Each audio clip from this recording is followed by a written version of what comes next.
It's time for another Dice Tower review with Zee Garcia.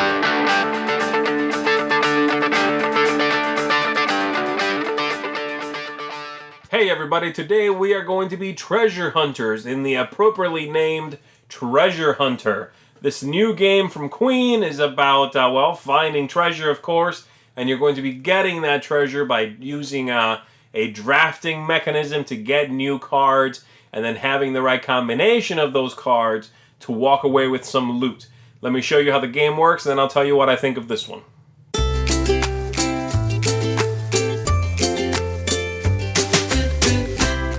The objective of the game is to have the most wealth at the end of the game, and you're going to be acquiring that wealth over 5 rounds, which you'll keep track of here on this chart.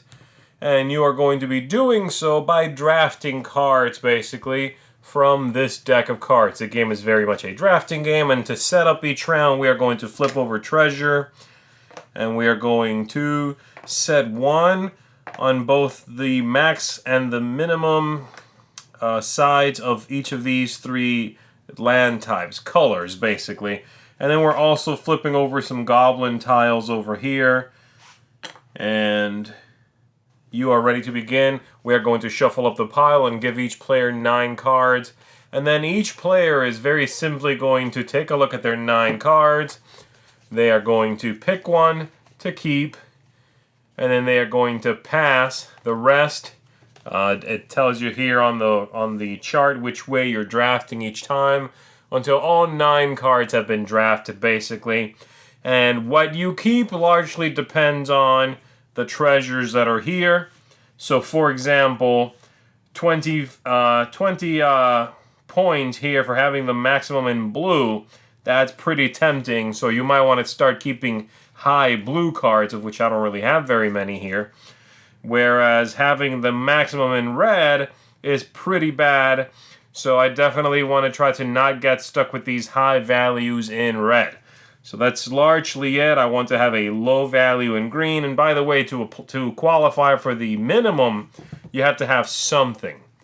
And so I would take a look at my hand here, and I might keep, let's say, this one. And then I'll pass the rest. I'm going to be given another 8 cards, basically, from the opponent that is sitting to my, in this case, left. Is that right? I think so. And then I'll get these cards, for example, and I say, ooh, okay, I'm going to take this one, for example. And there's a few special ones in there.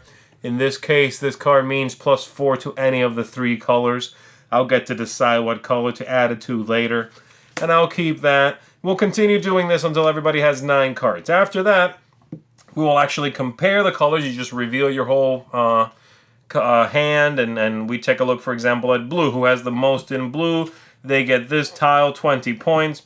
Who has the least in blue, they get this, which is a yellow scroll, and they'll get to spend it later on as when it's appropriate, basically, to make some coins out of that as well. This is also a scroll for whoever has the most, the least, the most, the least in green and red, respectively. And then we'll take a look at the goblins. And the goblins are tied to these dogs here. The idea is they are trying to raid our camp, these goblins, and we need to have these dogs to repel them. If you have enough to repel the goblins, then they don't steal from you. In this case, this one requires you to have 1 paw symbol, which means, yes, I do have it if I have this dog here. This one requires 2, which I also have. And this one requires 3, which I do not have, and I would have to pay 2 coins, which go on here. And then whoever has the most is actually going to win these goblins, which will get them this money that I lost, and a coin per tile as well. After that, that's 1 round. You can trigger yellow scrolls after the goblins, and then it would be the next round.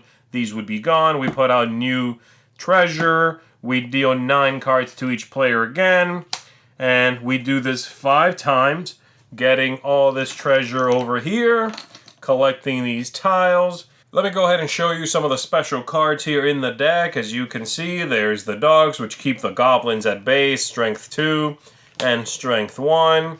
There are also coins in the deck, and these are just straight up coins. It's wealth.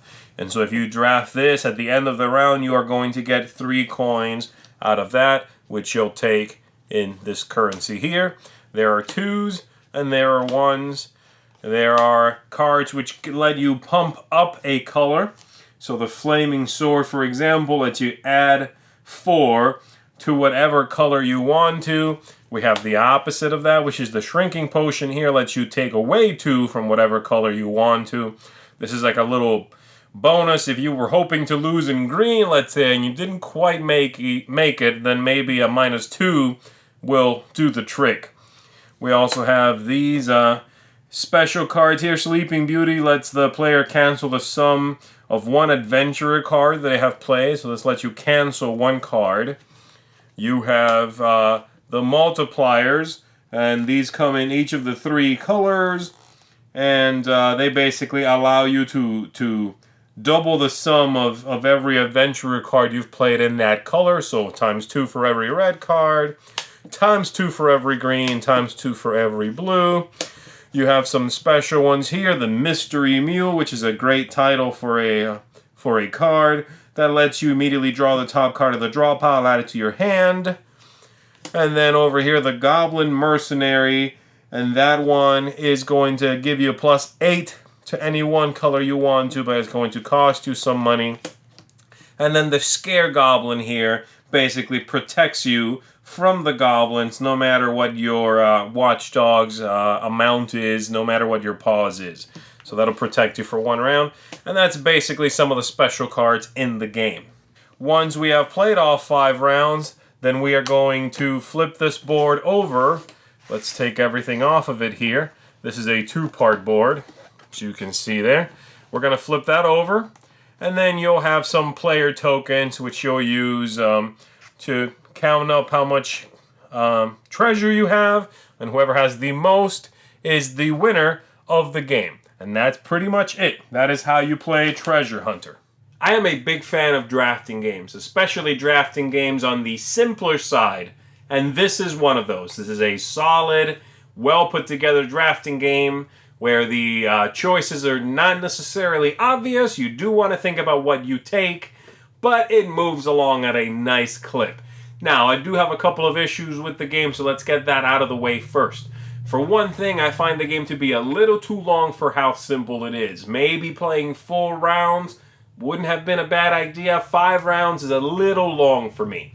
Second issue I have is an issue I've been having lately with several of Queen's games, and that is that this box, this big square box, does not need to be that big. They've done it in a couple of other recent releases, and again, here they strike with this amazing, very good-looking big box, but the game could have easily been in a box half this size, and it would not have suffered whatsoever, so I have to mention that. The game itself, I like the artwork a lot. I like the engaging aspect of the goblins and having to watch out for that.